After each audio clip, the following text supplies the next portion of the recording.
Let's talk about Clair Obscur Expedition 33.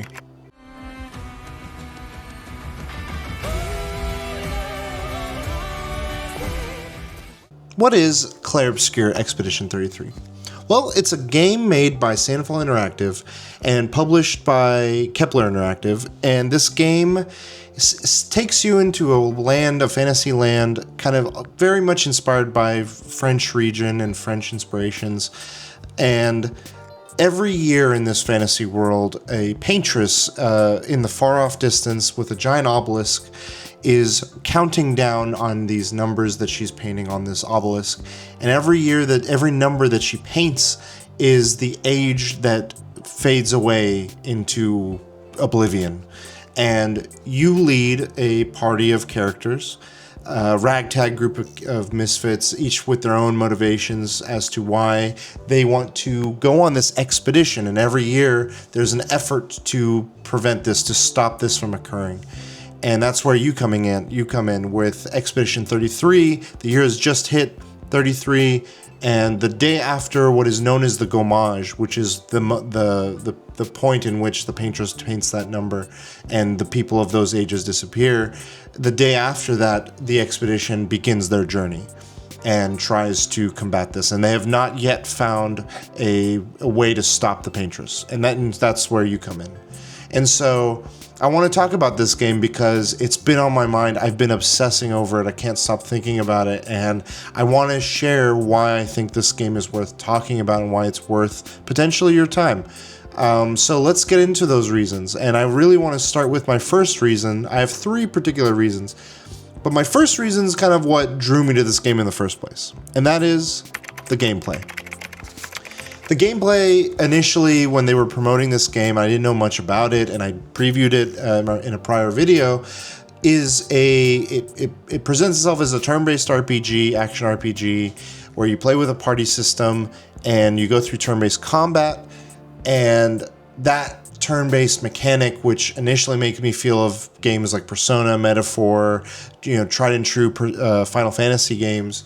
This game does something that I felt like we hadn't seen explored in the way in which Sandfall Studios or Sandfall Interactive had done so, and it made it so. It is the most un-turn-based RPG a turn-based combat that I've seen a turn-based combat be portrayed or presented for players. So much of it is still very much the parameters that make a game have a turn-based mechanic, which is you go, they go, you go. There's a turn order, such and so forth. It is so much of an active turn-based RPG in that you see games where Mario RPG did this, Sea of Stars recently did this, and several other games, Mario and Luigi Superstar Saga has done this, where there's a constant active involvement in mitigating or enhancing attacks. Whether you're on the receiving end or you're trying to and deal a little bit extra. This game kind of takes that and cranks it up a notch. There's this parry and dodge mechanic that they incorporate, which whenever the enemy goes, you have the opportunity to dodge out of the way, mitigating the damage altogether, or much more enticing in this space is the parry system.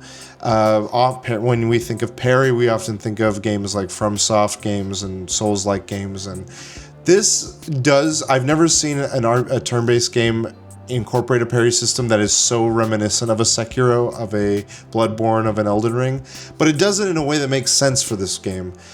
And it's so unique in how it blends those elements together into this kind of framework that it's typically daunting and intimidating oftentimes to entice a player to want to parry. Oftentimes that's associated with players being on the higher end of skill sets, and I think this game does a good job of presenting the parry system and just reacting in that moment to moment very quickly in a more forgiving space. I played this game on the easier difficulty. There's no shame in that whatsoever. And what it really does, it doesn't make the fights any easier, honestly. All it does is it kind of makes the encounter, or the windows of which you can parry and dodge, a little wider. And you can turn that difficulty high or low at any given time in the game, and I think that's something I played with quite a bit, and it was very fun. But you're just engaged with it, and you could easily say, well, I'll just dodge the whole time, but the game does a good job of taking the systems it has, both in the moment with things like the parry, and rewarding you. Going further with this parry example, you very much are able to, if you're able to successfully parry an enemy's attacks, you get rewarded with additional action points, which then allows you on your turn to do a wider variety of activities. And when it's your turn, it's like, ooh, the plate has been set, the table's ready, I want to feast. And as you play further, the things you can do on your turn become more and more of a treat. So you're really just biding your time. You're like, how can I make the most out of my turn? And the way in which you can get that is by doing things like parrying and dodging. Now, it's not just on the defensive. On the attacks as well, you are rewarded for timing. There's little quick time events almost to enhance your attacks or to umph it up a little bit. And that's also very fun. I found it very engaging, and just, there was never a moment where I just was kind of like sat back and just let things kind of pass. I felt very, at every moment of the combat, just engaged. But it's not a thing where you're constantly doing the same 2 or 3 things throughout the game. The way in which you build your characters, it varies, and the characters in of themselves, each of the unique members of your party is able to play it very differently. Gustav plays very differently from Maël, and Maël plays very differently from Lune, and Lune plays very differently from the other characters in your team. And learning their play styles and understanding not just how they play individually, but then how they enhance each other, and you can work their combat and play styles in a way where you have a cohesive team that, when you hit that moment in the game, things start clicking. And it's such a fun puzzle to figure out how each one works and how you can optimize, how you can tinker each character. They have a Picto system, which is this kind of skill set system, reminiscent of a job class akin to Final Fantasy Tactics or Metaphor Refantasio recently, where you can train certain things with a given character that gives them added benefits to their abilities or when they do certain things in fights. And once they're trained, then they can be transferred and utilized without having that thing equipped to those characters. It sounds a little daunting at first, but as you start getting introduced to them and as you play further, it's a fully fleshed out just layer to that combat and to the RPG elements. And I explain these things because each of these elements on their own is impressive, but it's the ability in which they all work so well together that makes it such a rewarding feedback loop for the moment to moment. I will go into a fight. I will enjoy the build of the 3 different characters I've selected in my party to go into that fight with. I will time everything to maximize my abilities with the parries or with the attacks and how they lean into each other. And then after that fight, I'm rewarded with items or skills or abilities that then let me go back to those systems and fine-tune them even more. And it's that gameplay that is, I think everything is done with such intention and is done with such thought put into what it's going into next and to each element, that it's such a detailed care of why I find it so enjoyable. I never took a moment of, like, every little thing of this made me want to do the next thing, and I just was like, okay, now we're at this point in the cycle. And I think that's such a remarkable thing for a studio to do. But if you were to do that with anything, I think that can kind of feel empty. And that leads me to my second point, and that is the characters. The characters of this game are some of the characters, I think they will be with me for a very long time. Sandfall Interactive really did an amazing job creating a premise, not only of what they're trying to do, of like the stakes are high, the world has gone horribly awry.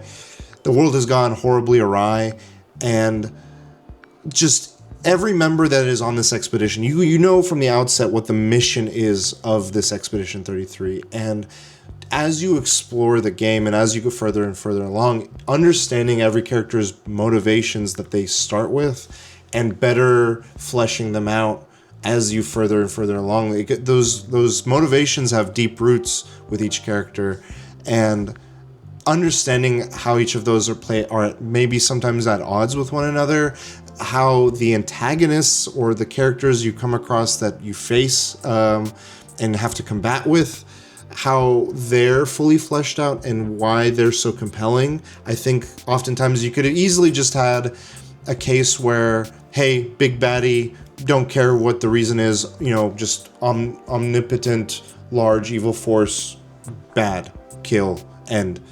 But this game does such a good job of not only fleshing out the heroes, but also fleshing out the villains and understanding them. And some have, it's very complex.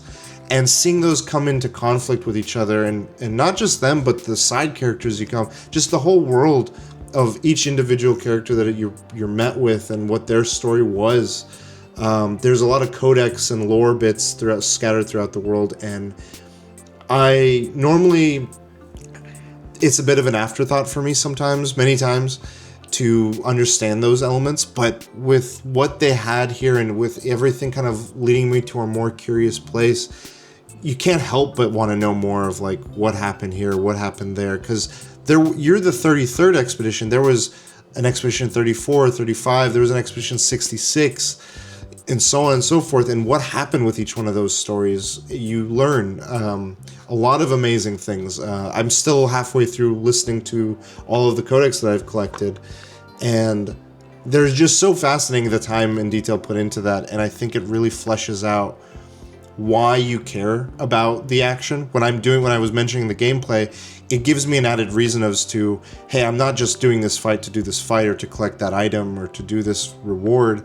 I'm doing it because I really want to help Maëlle, push through this thing that she's struggling with. I really want Gustave to make it through to this element of the story beat. I really want Esquier to open up and share, additional details about what he's experienced or gone through. In order to do that, we need to go through X, Y, and Z adventure. And why the hell not? Like, we're bros. Like, I gotta help Esquier. Esquier is the GOAT, by the way. And so you just want to further these storylines any which way you can. And I just felt like so many elements of Lumiere, the region, and as a whole, just encourage that, and they do it so naturally. Like, it doesn't feel like I don't feel forced to or obligated to. I feel like I just want to.